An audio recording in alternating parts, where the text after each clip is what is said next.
Now, Xerxe, the expectation would be for him to go back to one of his more comfortable picks, which would be the Rek'Sai, sort of that tier below the top three. Ooh, Aphelios. Do they follow it up with a Braum pick here? Obviously, very strong laning duo. Ooh, actually, I would actually really like the Braum here because both, Braum works very well with Aphelios, can stack that passive super fast with a Crescendum. Also, works very well against the Gragas, and if you assume that it is going to be a Senna coming through for Bvoy in the bottom lane, him and Denyk have loved this Senna Braum 2 versus 2. Ooh, this would be interesting. Xayah Rakan locked in now for Bvoy and Denyk. A big jump in responsibility. Normally it's been the Braum and the Tahm Kench just protecting Bvoy on a traditional hyper carry. Now it's going to be a little bit more about the engage. Bvoy going to get some tools to defend himself, but not nearly the get out of jail free card that we've seen in the Tahm Kench. And you know, this really takes me back to the opening game between Origen and Fnatic, where of course it was the Aphelios locked in for Reckless's side, and then these three picks came through from Origen. So ability to play around this bottom lane, a lot of CC lock there too, to make sure that Alphari, if he doesn't get given a very strong peeling support, is going to be exceptionally vulnerable. And then if it is a Braum later on in the draft, that's where I say DanDan, the GP has to come through. Yeah, now we're going to see, because I imagine Misfits Gaming should be willing to ban the Braum out. Of course, Ornn, I think, falling a little bit in priority this week, but can still be picked up, giving over Ornn.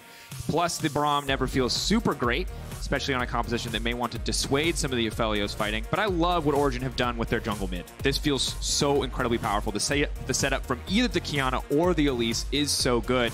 And I think it's going to be a difficult mid lane matchup now for Febiven, as we do see the Pantheon as well as the Nautilus banned away. Yeah, this is going to be a difficult one, especially the split damage profile of Elise and Qiyana. You can, often what I see this combination do is Qiyana leaves mid lane, looks like she's roaming, and then both she and Elise come from opposite sides as the enemy mid laner, thinking they're just there to clear the waves, gets instantly deleted. So that's definitely something Origen can look to do themselves. And by banning away both the Pantheon, that could be very good up against this Qiyana, as well as the LeBlanc with her innate mobility, that basically removes a lot of these safer options that Febi could farm safely. And the two champions that I've loved to see Febiven on so far have been the Qiyana and the LeBlanc, and now both are effectively taken away. Giving a lot of respect over to Alphari here, however, as they do ban away the Camille, and it's an instant Thresh lock-in. Yeah, so I think the Thresh is smarter than the Braum here. Primarily, Braum doesn't love the matchup up against the Rakan, and this Thresh, combined with the pick power of a Qiyana and a Elise as well, is going to give them a lot of tools to start fights come mid-game. Diana could be the option. Of course, with the Rod of Ages early, she will be quite tanky, a bit harder to burst down. Can offer some more bruisery items to survive the onslaught here. The Aatrox too, but the blind pick Aatrox means Alphari gets his pick of the litter in terms of optimal counter options here. Yeah, I'm a little surprised that they didn't want to go for the GP, but I think the Camille ban in the second phase sort of telegraphs that they do want to go for the Aatrox. That's been the consistent counter up top side. Have we traded one poison in the top lane for another poison? Can we never be free? 10-2? Come on. There we go. Okay, all right. Order's been restored. False alarm. League of Legends is still being played, not that other game where Sona and Soraka go in the top lane. Ooh. I was nervous. League of Legends is saved. Okay, Drakos. We're saved. Bring me back. All right. Here's the deal. There's a lot of different moving pieces in this game. I think Misfits have tons of dive options. We're talking AoE effects with Diana's new ultimate, coming around on a flank too with a Gragas or an Aatrox. They have so many ways to access Alphari's Aphelios, or Alphari's. No, upsets Aphelios in the backlines can definitely give him a really, really tough time. And that's where I think Origen are less focused on finding pure team fights and much more about looking for picks, activating this wow, Mordekaiser in the top lane as well. That's the one. Alphari's throwing me for a loop here. No, Alphari too, look for 1v1s against the Diana as well as the Aatrox in the top lane come these later phases when he can go into a side lane. And unlike our last game, it's not as clear as one team wants to go forward and one team wants to go backwards, because while clearly we want to see some dive from the side of Misfits, there's not as many peeling tools on the side of OG as we might expect, but definitely two very powerful compositions. Have to see how the bot lane plays out as we finally get to see Misfits try their hand at the Xayah Rakan, something I'd love to see. For Bvoy and Denyk, will they have the coordination necessary as we get ready? Get into our fourth game of the day. Origen versus Misfits.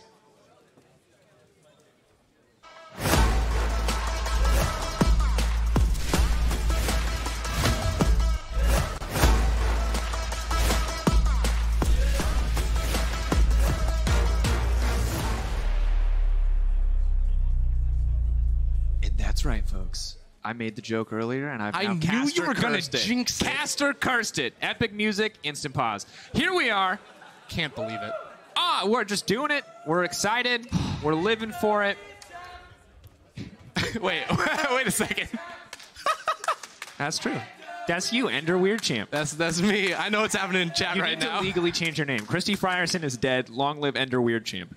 Do you think I go with Ender Weird Champ, or do I just change like my tags? Instead of being like Christy Ender Frierson, I could just be Christy Weird Champ Frierson. Then what would they? Then they'll just spam Weird Champ. They won't spam Ender Weird Champ. Yeah. Like no one will know it's associated. I'll ascend. I'll become one with the emo. You'll become the emo. I will become what I once hated. That's enough of that. We've done the classic Ender's ego padding to kick us off and get us through the pause. Thank you. Twitch chat will be going Kit for Kat. non-stop 5 minutes. I swear.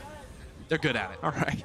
I'm just saying. Thank you for your contributions to society, Ender. You're very much appreciated. Just mind controlling all of them right now. All right, here we go.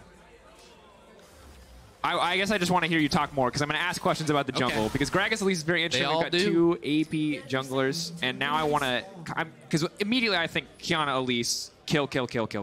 That's what I think. But how is this actually going to play out? Yeah. So here's the thing: is that Diana, especially in early laning phase, when she goes up, she can obviously farm with Q from range, but if she ever wants to trade, she will leave herself vulnerable, and that goes both ways with the Qiyana as well. So as two melee mid lanes, you always expect to maybe see a little bit more action around the center of the map. Now, note that Febiven opted into the teleport, so when we look later in the game, that gives Misfits the options to split up into a 1-3-1, or to allow Febiven to go split down towards bottom lane. But Nukeduck with the Ignite, as well as the fact that he's paired with an Elise, means the 2v2 from OG should be meaningfully stronger around this middle lane.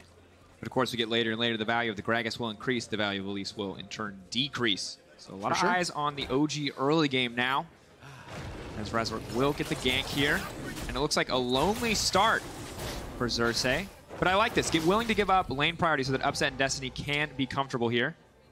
Walking with the Calibrum, the extra range as well, just to ensure that they can just start to bully out, deny the generally powerful Xayah. Rakan level 1, hit that level 2 first, which is incredibly crucial for both of these champions on the OG side. Yeah, and if you, as the Thresh in this matchup, you can just walk up freely, like with a flay, something like that, especially when level 2 comes around. Like, trades look real good. Hey, there it is. It's only going to get better too as the level 2 and the Aphelios abilities become unlocked. Yeah, and something we see a lot, actually, I think, from Mickey X when he plays the Rakan into this matchup is he starts with level E, like we saw Denyk do here, and he tries to use the extra range he has to auto-attack harass early on in the laning phase, and then sort of dash back, get the shield, and block a lot of damage. But because Thresh actually has range himself with his Lantern there, too, it means that he can't really have that same effect. Ooh, and now they're just going to get bullied. And of course, Elise is on the bottom side as well. Gragas can't really afford to make a counterplay if he gets caught out. He definitely loses the 1v1. And Destiny already comfortable enough to just start fishing for these hooks. Check this out. Xerxe knows that Febiven walked topside to place a ward, and now is coming in at a really unique angle. Febiven should not expect this, and his lane is slightly pushed away from him. So to step up to farm is dangerous, and his Q, he can't land every last hit with just Q. Waterblade equipped, though, for Nukeduck kind of telegraphs the gank. All right. And for those keeping up on the Nukeduck Champion Ocean narrative, one of my personal favorites, this is the first time he's played Qiyana, so another pick into the Ocean. But as a first-time Qiyana, he may have given away a little bit too soon that Waterblade was the option there. Ooh. Solid knock up there on the bottom side. All right, none of this too crazy consequential. We see bot lane doing well in push. We see mid lane basically even, and we see top lane getting hard push. So OG generally seem to be coming out on top in a lot of these early game exchanges. Not too surprising when you compare the Gragas to the Elise, but gotta hope to see Razork get something done here in a few minutes. Yeah, well, bot lane is going to be the target for him for sure, because as you can see, OG's duo has pushed up pretty substantially, and he should know Xerxe walked top lane because he split straight through that middle lane. So smart of Upset and Destiny to back away right now because the lane was in a bit of a tough position, and I'm honestly surprised to see Razork not really want to go for anything. Not opting to commit, not wanting to try anything. Of course, if you do try to force and it turns against you, very disastrous. Aphelios will snowball very quickly out of control. Maybe wants to wait till the level 6 is under his belt, but it does mean that the rest of his lanes will suffer a certain degree as Alphari remains uncontested on top. This is a big win for OG. Not just the CS being denied in top lane, but also if we pan down to bot lane very quickly, even though Upset went for a quick recall, he hasn't really been denied that many minions. I think maybe 2 or 3 melee minions in the front line, so he's going to come back with an extra Doran's Blade now and be able to pick up this entire minion wave. You can see he's only only down 7 CS right now. Connection to Bvoy. The follow-up is there. Upset can look to get the snare. A lot of members going to be slowed there by the onslaught, but they're not going to fully commit to the play. Well, that's big as well, because delaying the reset now from Bvoy and Denyk means that Upset got that recall off completely for free. He's going to have this wave cleared before they actually go back, so now minions are going to be able to be denied. I feel like Destiny should have just pushed that button a little bit sooner, but now Xerxe's here as well. They could try to play for extra plates if they want to get aggressive, but it looks like they're just happy to keep taking very favorable recalls. Should be able to deny at least 3 or 4 creeps here, as they will be moving into the tower uncontested. Yeah, so Upset just going to place his control ward, I believe. Not actually clear away the vision, because he wants to get his base off with a lot of time on his hands, because he doesn't want to get denied anything on the other side, and I think that's correct. And we were arguing about Bvoy yesterday. One of the things that we talked about was his laning stats being very underwhelming. Now I was like, ooh, team fighting damage looking a lot better. We're not in the team fighting stage. We're at the laning stage, and you can already see that due to Upset's kind of just superior wave control, he is being denied a decent amount of CS, is being forced to back and lose experience. And it is something you can do. Go for these very early recalls, especially when your jungler's not on your side of the map, knowing that the wave's going to push back in towards your side, and you effectively lose nothing for that trade. And now, with yet another recall, the wave is going to stack up and push in towards his side again. So as long as Bvoy or Denyk primarily isn't able to use that pressure with the wave pushing to get a roam and invade the enemy jungle or anything like that, there's really not much of a cost to this. No. Upset, though, has to be careful. Denyk not going to take the bait. Destiny will come out, though, but they were able to lay down a lot of vision control around that mid lane. Ping's coming out. Xerxe and Nukeduck both in the darkness. Level 6 for Nukeduck. Water Blade equipped as well. The setup here. If Denyk and Bvoy try anything at all, they will instantly die. Yeah, and right now, Upset has frozen the wave right in front of his tower right there. So Razork has to come into this bottom lane. There will be a ward to spot him out if he leaves this bush. And then it's just a question of, yeah, he just is able to walk up and allow them to fully push that wave in. Upset will give them the respect they need, and that should bounce the wave at the end. Hook does come out, just trying to extend this play a little bit longer, buy a little bit more time. Once again, in the meanwhile, Mordekaiser still just bashing in onto the Aatrox top side, getting level 6 way ahead of DanDan, who just ticks over now. OG building small advantages. Nothing too great at this stage, but coming out on top in a lot of these pressure plays. I'm just pretty happy with how OG have played this all around. Like to see what we got out of them. Now Xerxe, I wonder if he wants to make a play early for the Drake. Of course, his blue buff did just spawn, but he knows Razork has been on the map for quite a while. Doesn't have a great reset, just, you know, boots and a couple of jungle items, whereas Xerxe was able to upgrade into blue smite, has the amp tome as well, so any fight's going to be looking very, very good for him. This means all the vision that got put down is very futile from Misfits, because now without the item advantage, it's just going to get immediately cleared away. I do like the DanDan's bothering to contest the Raptors there. It's just like they're going to move in and start to contest some buffs. We'll not be able to get it, as Razork does finish that one off, but Upset and Destiny just continuing to poke, just continuing to harass here under the tower. Things will get easier as level 6s start to come in for the Rakan and the Xayah. This is the type of a game where top lane feels so relevant, right? Like, they're not going to see any ganks there anytime soon, it doesn't feel like. I would honestly just tell my top laners, like, hey, DanDan, go farm my Grump. Hey, Alphari, go farm my Krugs. You know, in between minion waves here, just let them get some more experience, because those camps are kind of so far removed from where the action is happening, which is the posturing around bottom lane and the trying to fix some of those lane states. They both just whiffed like 4 skills back to back. You know? That was excellent. Sorry. I mean, but it's fine. But this is the thing about top lane staying an island that I always find really interesting is that it's fine when it's not an island. It's not an island because his lane is ruined. Here comes the Predator. Instant flash out from Alphari, giving that respect. See, I was just about to say it too. I'm like, yeah, he's got a couple extra range minions that he needs to in his wave. And all of a sudden gets put in a lot of... Oh, no. Alphari, the repeat Razork just hit level 6. The pull back there. Alphari going to try to take him into the death realm if he can, but he's already been knocked back. Who does he pull with him? He's buying time. He's waiting. Diana's on the way up, too. Alphari must know he's already dead. Just retreating here, and First Blood dropping down. Febiven not going to get an assist, but Misfits with a solid pickup. Yeah, really nicely done by them, because not only do they get that gank to happen in top lane, but they were also tracking Xerxe. The invade mission from DanDan put down so many wards to spot the enemy jungler, who was level 5, so Xerxe wasn't really comfortable to go for a counter gank. Misfits knew they had a window of time. They could make that play, and on top of it, their bot lane was going to be safe, too. There wasn't going to be a response from OG. And the death realm was on cooldown, but it has now come back as Razork will try his hand fighting the Rift Herald and the Golem at the same time. Oh. But difficult start now for Alphari. I felt like he was pretty comfortable in that laning phase, but giving Aatrox even a single kill is going to make things much harder as we look back at this play. I mean, it's just the lane state says it all, right? Alphari wants to walk up and clear the wave. but he doesn't have pressure coming from his mid laner or his jungler, so just staying in EXP range is a mistake. We saw Upset in a very similar position earlier on in this game make the correct choice, which was to back away, even though Razork didn't end up going for that gank. Alphari's decision had to be wait until Elise comes into my lane, and then we can help try to push it out. And it's such an important timing window too, right? Because if the Death Realm's up, Gragas has just burned all his cooldowns. You Death Realm the Gragas, you either make it out or you kill the Gragas, right? So finding that window of opportunity, punishing Alphari, the repeat ganks, and while I think it's definitely safe to say Alphari should have just backed up and conceded and understood that, I like that he was willing to go for the second try there on the side of Misfits. However, as we look ahead, 10 minutes into the game, and this is a very different game than what we saw yesterday for Misfits. Obviously, Misfits Gaming playing versus Schalke. It was catastrophically one-sided. It was a Misfits highlight reel. If there was ever a time to have faith in Misfits, that was the time. The question is, are they going to be able to do the same thing against Origen today? I imagine a much closer game.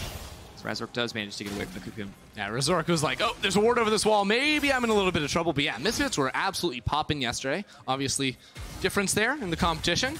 With OG in this one too, so taking things a little bit slower, but already seeing them edging out a bit of an early lead is a very good sign for them. Now the challenge is going to be, can they continue to dominate or to push this lead forward? Because right now they have centered a lot of their vision success around the top lane, putting deep wards in the side of Xerxe's jungle, and now assuming that Xerxe is not actually on the map, they're just going to start at this Herald. Took the waiting.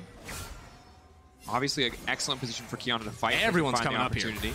Destiny on the way. They might give up the Herald, but they might just fish for the fight. Razork grabs that one, and they will back off. So OG punished a little bit here for playing slower. We do see the Umbral Glaive now come out from Nukeduck. He very focused on clearing the vision, but OG actually falling behind. I do think the Umbral Glaive is going to be really big here for OG. Just the ability to continue to deny vision when you have an Elise, a Qiyana, a Thresh on your team. This is going to mean that playing around objectives looks really good for OG when they're able to push out their waves, get vision in the enemy jungle, and then you have to face check them. Don't worry, observers. We did see Denyk did completely miss that control ward. I didn't see that. You walked through. I could be a pro player. They followed him for a good 20 seconds. I feel like we got to talk about it. But there it is. Oh, God. That item is incredibly strong. Obviously sacrificing a lot of combat power, but just instantly Well, it's also the fact, not just being able to reveal wards, but when someone wards over a wall and you just bop it with one auto, and it's just instantly gone. And then they're like, okay, wait 5 seconds. They place again. You hit it again. Then they have no wards left, and they're just perma-tilted for the rest of the game. Oh, I see. So the mental warfare. Oh, it's mental warfare for sure. Should be listed on in the stats section. That's what balances it out. All right, well, the worst ambush of all time is what we're witnessing right now. Because it has been spotted out. Oh, they don't know Razork's here. Now they know. Ooh, but now Destiny and Upset are stepping forward. Good hook, trying to fake Denyk into thinking that he was the target. Razork must feel pretty comfortable. The knockback is there instantly to charm the follow, but now they can pull it out, but he can't click it fast enough. The Lantern is not going to work. Clean execution. Febiven now chasing down Nukeduck. That was just nasty. That's the second game in a row we've just had a beautiful cask with no CC setup whatsoever to punish Upset. And now they're spawning the Herald. Notice they're spawning it late here. So they're going to break 2 plates themselves because, of course, the resistances do increase as you take each consecutive plate. But the Rift Herald does true damage. So you drop it later on and you instantly destroy the tower. That's so much gold for Bvoy. And I got to say, Razork at the start of the week, we were looking back on his past weeks, a lot of bad plays. Straight up. But on the back of these last 2 moves, the gank in the bottom lane, the gank on the top side, Razork is looking clean today. It's just beautiful right there. And they don't give Upset a chance to breathe. Destiny even tries to flash away to offer the Lantern, but with the CC chaining and the beautiful way they just layered them one after another there, just didn't give them a shot. And once again, such a small window of opportunity because Xerxe in the meantime was taking out the Scuttlecraft, was right above, was moments away. If Gragas isn't there, that play just does not work whatsoever, but finding that small window of opportunity, capitalizing on it, and now Misfits with a 2K gold lead 13 minutes into the game. I said this wasn't going to look like the Schalke game, and I might have been wrong. Well, OG going to have to run away from this one now, too. Misfits came back onto the map, and with Nukeduck making a little trip up towards topside, they can say thanks for the leash, pick that one up. No problem now with Mountain Drake under their belts. And there's no objectives to play for anymore, so they can just calmly farm out the rest of these lanes and just continue to thwart any opportunities that OG are trying to look for. Need to see what OG do next. They know they're in a deficit. They know they need to concede some objectives, but what is the call? For now, it appears to be playing around topside. Misfits, though, they smell it. It's obvious. It's the only remaining play on the map, so DanDan should be backing off, but he's not concerned. As Gragas Here comes Razork. If they overcommit, the knockback into the wall. Alphari gonna try to pull him back. Razork! Just give this man player of the game. He's looking to finish it out. Alphari, though, trying to make it at least a 1-for-1, but DanDan running for the hills. Alphari knows he dies in this. The most he can hope for is a kill on the Aatrox. DanDan goes back with style over the wall, and why not? Just give Gragas another kill. Razork is out of control. Well, OG are trying to make plays happen, but they are not working there whatsoever. Misfits able to read it. They said Nukeduck left the map for a little while. Where can he be? With Moby Boots and an Umbral Glaive, it's very clear he just wants to push mid and then roam and attack these silos. So Razork has a very good path back up into the top lane to stop that deadness tracks. And whoop, now the engage going to try to come out, but his whiffs. Upset follows up with a moonshot. The snare will be there. Kun will land as well. But that's a QSS. That's QSS on Denyk already. Already. I mean, you got to respect it. The man understands how he dies. Yeah, He saw it happen to Destiny in the G2 game. He does not want it to happen to him. Right. Just look at OG's comp. All they have are pick tools, and they try to use it here. But again, Nukeduck so much faster than Xerxe that this is a 2 versus 1 at the start, and that quickly turns around with both a teleport and Razork coming on in. And just excellent use of the third Q on the Dark Blade there from DanDan. As he's getting stunned, as he's getting locked up, gives him a ton of healing, mitigates a lot of that burst damage. And this is really just style points. The fade away, backwards Darkened Blade as you watch your opposing top laner die. Feels bad, man. Also interesting that Alphari went for the Rylays here. Usually we'll see them go for more, fighting spell. They get a Leandries themselves for more damage. Maybe it would have helped him in that situation. Here's my question, Ender. Ask me. We're 16 minutes in. 3K, 1 tower, 1 dragon. All in favor of Misfits. Hold that thought. Play now coming in. Nukeduck trying to finish this one off, but Febiven quite tanky. And sadly, all that lethality not amounting to much. All the extra health from Febiven keeping him alive. Yeah. What's the question? Do you believe in Misfits yet? I mean, I really like their odds in this game. I think they have the much easier to execute team composition. Like, they are built to team fight through and through, and while OG do have good tools themselves, it's... Okay. That's a golf clap. You can't hear that at home, but I'm golf clapping. Good job, Alphari. My soul just drains whenever someone steals 100 gold in your favor. I mean, it's 2 top laners and fighting 12 over experience. It's the jungle. Aw. Those numbers are so low. Not the 100 gold, but the 12. It hurts. All right. Now it's the... Wow. There you go. Well timed. Team. Yeah, see, I thought you were going to ask me, is it a problem that Gragas has all 4 of his team's kills? I'm going to say no. Yeah, I was honestly going to say no. I'm like, he's got the double pen right now. None of the experience, but all the money. Razork stepping up. Xerxe thinks he has the flank, but there's 3 people here. Now Secret Agent Xerxe is going to try to escape. Or is he? It's the long con. It's Ocean's 11. The cocoon is landed. They want to find the follow-up. They're just going to force a flash. Yep. Merc treads rush out of Febi. Means he can get out of that one, no problem. Upset. Oh my. Bvoy. Fall stun is there. Instantly going to be able to transform weapons. Burnham is there, and Denyk debating if he wants to go forward. Oh, we'll back off, but... Okay, it's time OG need to make play on Rift Herald right now. They have mid prio, they have top prio. Febiven was just seen taking a reset off the map, lost his flash as well, so this is a very good opportunity for them. Notice, though, DanDan has teleport and has a ward to flank over on the side here, so things go really bad for OG if they get clumped up as 5. And Hook's down now. Deep TP. Feels like he can come closer. Upset. Death Realm has come out on a Bvoy. He's isolated the AD carry. Alphari's looking to turn this game back. Does not matter. What goes up must come down, and Bvoy now set to fall, but Alphari's still just going to back off. Ulti comes in. The DanDan! The whiff, the miss, the lantern still there, though. Upset going to try to make his way out of this one. Knocked back by the cask. Will make it out to safety. A messy fight. Alphari with no ult. Has to be careful. In the meantime, Xerxe has bought a bit more time for the team as he's taking down the Rift Herald, and Destiny goes golden, denying the ult from Diana. OG actually did a really good job there of soaking so many ultimates from Misfits. All the while, Xerxe made the call to stay on the Rift Herald. So what this means is that everything was blown. Misfits couldn't really find that way into the fight, and they just disengaged. Even though they had the numbers advantage, now OG have that Herald and could potentially use it to set up if the Dragon fight is delayed a little bit. Because you can just drop that in mid lane, call a member or 2 of Misfits over, and all of a sudden, you have control to walk in the river. If Nukeduck doesn't kill him instantly, he yeah. whiffs the Q. Diana's on the way down. Nukeduck, what have you done? The knockback into the wall. Tries to buy a bit more time. Needs to equip a grass blade, but he already used A few of the abilities. Audacity doesn't even need it to take him out to safety. He will walk away, but my God, that could have been so that was bad. ugly, Drakos, but he's all right. At the end of the day, though, they're still going to end up seeding this dragon instead of trying to use the Rift Herald in a clever way to gain some priority for themselves. Also down in gold still, so Misfits still with control, still favored in the 5 versus 5, but as we sort of mentioned before, they have a lot of really critical ultimates. The Gragas Cask, Diana's ultimate, of course the Rakan too, so they need to be able to use those effectively. Otherwise, in a very spread out and a very chaotic fight, that's where the Aphelios won't actually get bursted down. He'll just smash your face in with whatever color gun he has picked up. That's where Qiyana and Mordekaiser really do look good too. See if they can find the setup though. For now, Misfits comfortably in control. Was not the cleanest exchange around the mid lane, but everything's still working out slowly but surely as OG try to find their way back in. So right now, OG, I think, if they want to try and make plays themselves, it all has to come and be funneled through Nukeduck.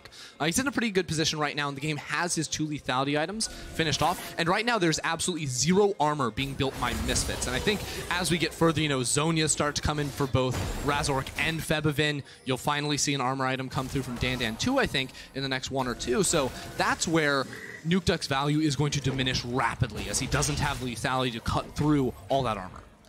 Very true. Good news is now he has the Dustblade, a much more effective combat item as opposed to the Umbral Glaive, so maybe he can hope to get one of those dream one-shot sort of Qiyana team fights with a hyper-effective ultimate. Baron, of course, just spawning. Doesn't really feel like it's on the table for either team quite yet. Aphelios, of course, with the power to shred through it, but sadly, his team a little bit behind at this stage of the game. They can't afford to take the risk, so probably stalled out for a few more moments. Herald just going to be dropped and left on the bottom side. There's no plates to take, so they don't feel like committing for it. That's really surprising to see, because Xerxe committed a lot of time down there. Now he's coming down for another follow-up play. It seems like both teams are going to be content pushing and trading these outer turrets in top lane and in bottom lane, but instead, OG just have to give that one up, even with the Rift Herald, which is so surprising, primarily because, as you mentioned, the Baron had spawned, so Xerxe didn't want to be caught down there for too long, but I don't think Misfits actually had the damage to be able to start it up right there. And I'm going to be honest, not entirely sure. Oh, hey, here we go. Choice here. Slow the knockup. They're going to find the ult. Nukeduck waiting on the flank. Upset consistently trading his ult for the ult of the Xayah. But with Mordekaiser on the top side of the map, not really a lot of options for the side of OG. So here's the thing about that trade right there is Upset's ultimate has about a 30-second lower cooldown than Xayah, so these types of trades do work very well. It's that long-range initiation. You can instantly make him pop it, even though he can cast it while he casts his own ultimate while he is rooted. Bvoy does lose that cooldown. Now, the thing is, when Upset does that again, even in that window, Bvoy has cleanse too, so it's not like this is going to be a perfect situation. Lockdown is there. The knockback is there. Razork is playing out of his mind, but Upset will make it back to safety. Alphari off to the side, locking up Febiven, trying to get something done here for the team. Nukeduck waiting. Ultimate already used. Pretty easy matchup so far. Febiven wants to make it out to safety, but Xerxe actually going to grab the kill there. Looks like a spider. Yeah, Xerxe just left a spider on the ground. I was like, I guess he's going to pop out here, and instantly procs it on him. Hey, need to catch up. Need that extra XP. So 1 kill in the favor of Origen. Could have been a disaster. Looked like it was. Of course, burning both of Upset's summoner spells. But they do manage to hold on in that exchange, giving up the mid lane tower in exchange for a single kill. That said, Misfits still pulling ahead, 3.5K. Oh, no. Now trying to finish it off, trying to turn things back around. Razork buys a bit more time. Nukeduck is so dead. He can't get really anything done. Dashes through, Grassblade stealthed. They're trying to finish him off. Where did he go? There he is. Ooh, body slam back. Why not? 5-0-0 for Razork. I mean, that's just a heads-up play there from Razork. Of course, he goes in. It looks a little silly, but the body slam takes priority over any of Qiyana's dashes, so he actually wouldn't get hit by the damage because his belly is actually just so big. In this fight, he goes up, and it looks so good, but Upset flashes back into the sort of pullback there from Febi 2, which drops him right onto the lantern. Of course, Febi in a lot of trouble, and this is a good example of how there's a spider right on the ground. Yeah, he got him. Got him, Drakos. Anyways, you can see how when these fights, they don't have the big wombo at the start, don't pan out into a kill. That's when Misfits all of a sudden immediately lose, it almost feels like, because all of a sudden you have all these really strong skirmish-type champions just popping off. I do wonder if they immediately lose if they're not also trying to take a tier 1 tower, though. If we come into a fight around a major objective, Baron's starting to look juicier and juicier for the side of Misfits, if that will be the same case. Hard to see. OG, though, clearly grouping up, clearly much more conscious about kind of contesting this vision, contesting this control around the pit. Yeah, I think the big thing there is that I'm going to value an Aphelios in a backline way more than I'm going to value a Xayah. So Sure. the assumption there is that Misfits don't layer up and instantly kill out Aphelios, and the rest of his team stays alive too, so he has some kind of a front line. If he's really not punished, he's going to absolutely dominate with the range, and honestly, with the ability to turn on you. Whether he has the long-range gun, he's going to hit you from a mile away, you're not going to be able to fight him. If he has close-range guns, then you get on top of him, and then he kills you. So it feels like there's not a lot of answers into that. No. Really not. Of course, why so many people have frustrations with the champions. There's never there never feels like there's a bad choice. There's an optimal choice and there's an okay choice. And now that's going to be the cocoon. Xerxe has to go up, has to come back down, is going to die instantly. Oh, Misfits. that's the worst possible case situation here for OG. They lose their jungler of all people in the river. So Misfits are already here onto the Baron buff. DanDan has roamed up as well. OG, they might just have to give this one up. Upset with ultimate. Bvoy with ultimate flash and cleanse. This should be a favorable fight. DanDan trying to buy time, trying to buy space for the team. Alphari locking him out. Will he pulls him into the death realm? Nope, not going to use it. Wait, now they can available. fight. He can just go over the wall and kill the jungler. They can take the jungler out. They're just going to look to burst him down. OG, this. Razork locked in the death realm, and who's going to get the finish right now? Absolute disaster when push comes to shove with nerves of steel. OG take the fight. 2 HP on the Baron right there. Razork misses it by just a hair, and even though they lost their jungler in the river, they turn it around. First getting the pick on towards DanDan, and then just everything wiping Misfits in the river. This was Misfits' game to lose, and they may have just lost it. Incredible turn from the side of OG. Just a disaster for Misfits there. Everything going so well, and it felt like DanDan trying to zone OG away from the pit, all of a sudden was like, wait a second, I'm in a 1v4. Now not only do Misfits give up that Baron buff, but also the third Drake of the game too, so they were close to the soul. So DanDan buying as much time as he can, 6k, you keep your eye on the Baron health, this is really the important thing. DanDan burns his life for about 3k of Baron's HP, not ideal. Instant ult, snare, Alphari goes in, tries to lock Gragas in the death realm. Oh, can't cast it though. Oh no, it's his trap. Does his trap steal it? Oh my god, his trap stole Baron. What? His gun. Upset's gun stole Baron. Like the one that's on the ground. The little turret. It's gross. Literally, what can't this champion do? Okay. In 200 years of our combined casting experience, we have never seen a turret steal a Baron. That's true. I've never seen a turret steal a Baron before. Wow, I have actually played thousands upon thousands of games of League of Legends, and I've never seen that. I was praising OG. Moment. Nerves of steel. I said a lot of big words. It was none of those things. It was pure and total luck. But honestly, this is one of those moments where you throw your hands in the air and you say, we take those. See if Misfits, though, want to take anything back for themselves. That is the bottom side jungle. Now starting to push into this one. Predator has been used. Razork still feeling quite comfortable. 5-1-1 the scoreline. Can't forget Misfits still very strong, built for the team fight. They now have Xerxe too from Denyk, so target access, the big problem for them, or the big goal for them rather, is to find Upset in these fights so he doesn't steal buffs anymore. And now that's going to help them get into that fight. But actually in the replay, while we were focused on that turret, a big deal was Denyk trying to find a flank, just got randomly hit by the Qiyana ult as it was like going around the wall. Like he wasn't even the target for it, but he got zoned away, so his CC was not relevant in any sort of turn there from Misfits as well. So that was the worst case situation for Misfits, where they were low from Baron, they weren't able to set up the fight properly like they would have wanted to. So this next fight should look much better for them. And this is the thing. This is the point in the game where now that OG have started to turn things back, that you start to look at what Misfits have done over the course of the game, and you go, Razork, I love that you were everywhere. I love that you were making plays. But now that OG are back in the game, I really wish those 5 kills were on some other players. Yeah, and it's going to be more of a problem, I think, once people start to build MR, because right now I don't think it's actually the end of the world, because with this sort of, AP, setup, he just one-shots a lot of people. If I'm being honest, like, his full combo will take Upset to 20% HP, and then it just takes a little love tap from Bvoy, and Upset's going to be in trouble. The problem does come, again, when abilities don't hit. And that's where you value the consistency of having the gold on someone like an AD carry on a Xayah. From 4K lead to being in a deficit, I mean, good composure from OG, finding the opportunity, but now for Misfits, has to be frustrating.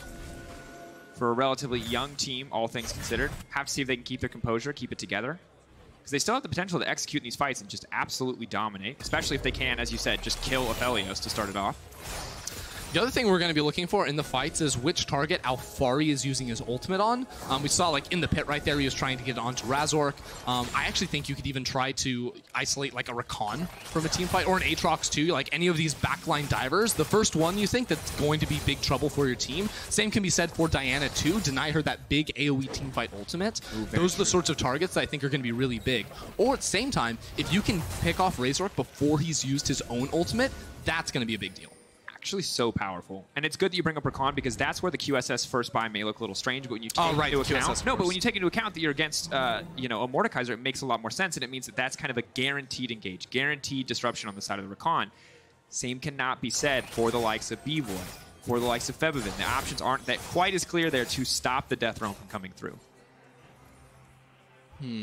So OG, they have a lot of firepower, especially if we look at the two mid laners. I think it's a pretty substantial lead for Nukeduck over Febiven in terms of overall gold, reaching almost 2K, which is, I mean, lethality items are very cheap, so he's sort of springboarded ahead in that regard and is approaching his 4th now, just going for the full one-shot potential. But he can't really play side lane. Yes, he has Moby Boots, so he can get around the map very quickly, but for him, it's more about playing inside the enemy jungle, like he is now.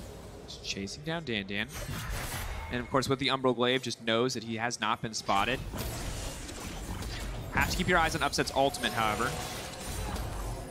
Definitely one to watch, especially with Gravitum out. The long-range engage options are very much present for the side of OG. I like that Xerxe is going for the full damage build here. That's a Rabadon's coming through. Yeah, wow. Rabadon's coming through. I feel like his clear objective is to just one-shot the enemy Xayah. But also not a ton of MR outside of the Tabby. Or not the Tabby, the Merc Treads. Yeah, not a bunch of resistances, in all honesty, on the side of Misfits. This is a very glass cannon game outside of, like, maybe Alphari up on the top side. Febiven locked up. Stun's going to come through. Going to hit a few more members of the team. Febiven now has to run for the hills, trying desperately to survive. Going to make it over the wall, but now it feels like OG get access to the pit. This should be their second dragon. Just about uncontested. Well played by the side of Nukeduck. As you said, springboarded back to the game. Now very, very good in the 1v1. Yeah, very close hook coming through from Destiny right there. That would have been the start to a fight because Febiven had gone back to base. Here we go! That's the fight that you wanted. Instantly they start to turn. Upset still uncontested on the backline, but it doesn't matter. 2 quick kills picked up. Baron is alive and well, and Febiven is on the hunt. The pullback, the damage coming in. Upset desperate to survive on this one. Backing off now. Qiyana to grab that one. Misfits just going to barrel down the mid lane. They're going to get a lot off of this. Just throwing down the ult, trying to poke, trying to harass, trying to buy time. But Misfits are not being dissuaded. Upset was trying to clear away the minions, but it's not going to be fast enough. Misfits get the tower and get the inhibitor as well. There's still 30 seconds on the death timers of the rest of... Wait, you have to hit it still, guys. Okay. Now there's 20 seconds on the death timers of OG, so the Baron may be a little bit risky with the TP on Alphari, but I still think they can just go ahead and start this one up. Question is, what does Xerxe get done in the meantime? Walking down, it would appear, trying to get rid of this vision, trying to cut some of these waves, but if he wants to contest this, you can't imagine Misfits are going to make the same mistake twice. Yeah, I mean, going to let that Aphelios turret steal another one. Last time it was a disaster, but there was a Qiyana ult wrecking them inside the pit. Now it's just Xerxe. They're just going to get the Baron. Yeah. The TP's too late. It's not enough. Can they get a follow-up fight? It does not look like it. OG lost everything in that exchange. Misfits are right back in the game. Yeah, really heads-up play there from Misfits. Even though Febiven almost went down, he still had TP, so found a really nice flank. Good initiation there from Denyk and Razork as well. The only consolation prize for OG is going to be that mid tower. They're going to sweep away a lot of these jungle camps too, and then try to set up a pick, because remember, OG looks strongest not when they're engaging or getting engaged on as 5 members, but instead camping inside of the fog of war and making sure that they can isolate members of Misfits. Pings coming in on the top side. Caution pings on the bottom side. They know that OG are in the jungle. They want Febiven to push in, give them a bit more information on the map. He will pull back. All of OG playing this one very safe. Alphari sort of being used as bait at this point. Destiny there with the lantern. Ready if need be. Ooh, and just honestly such a tense game. I feel like we expected both of the games that we saw so far, this game and the one before, the ones that we've cast centered, to be incredibly one-sided, and they've been so close. Yeah, I mean, Misfits doing a very good job here of keeping competitive and actually gaining a big lead over OG. Now just using that pressure through mid lane, pushing forward those super minions, and utilizing this TP from DanDan to come into top with double cannon means so many range creeps as well. This push is going to try and knock down that inhibitor tower. Question is, what guns does Upset have? Does he have the graviton? Does he have the setup? He can't just use the abilities to burn through ammo, but it's a long time before that just allows him to default swap a gun. Big damage, of course, on the blue ultimate, but... Oh, that's the wave clear gun. There it is.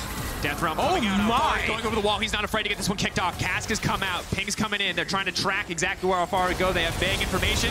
They're there. Huge combo! And that's exactly what you want, but still Misfits are not dissuade. Bvoy starting to turn this one around. Upset desperate to hold on to this fight, but it's incredibly close. It's incredibly back and forth. The ults come out. The feathers are pulled back. That's the double kill. DanDan is going wild in the back line, dunking down on the OG Dreams as Nukeduck flashes to safety. As Xerxe goes up in the air and immediately gets taken out. Misfits are going to move into the base and end the game. What a fight. Misfits just turn it around right there as Alphari tries to go up big, but without anyone in to defend the base, Misfits smash in that team fight with the superior composition, and now Nukeduck has nothing he can do. Trying to buy a bit more time, trying to get something done, but it's just his life that's going to be given up. Desperately trying to bait. It's a long, slow goodbye, but that's going to do it. Misfits finding the win. They tie Origen's scoreline. What a way to end their week 3.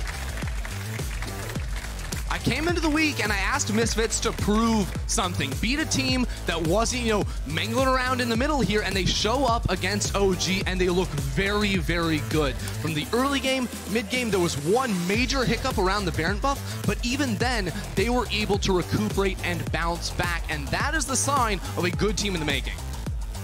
I mean, you love to see 1, it. 2, 3, fight it! The smiles, the happiness, they're jumping out of their chairs before the Nexus has even died. A difficult match for Origen. Gonna be left feeling a little bit empty after that one. But for Misfits, I mean, just incredible. Sometimes I wonder if they just don't tell us that it's scripted, because we're like, Razork, got to see more from him. Bam, Razork pops off. Denyk, uncertain what to think. What does he do? Plays an incredible Rakan game. Beautiful, engaged in the mid lane to help the team close out. And really, if we can't decide who should be player of the game, you should do it at home. On Twitter, @LEC is the place. Razork, Bvoy, Denyk. A lot of K's on the end of these names. Could be Razor, could be Denny, but it's not.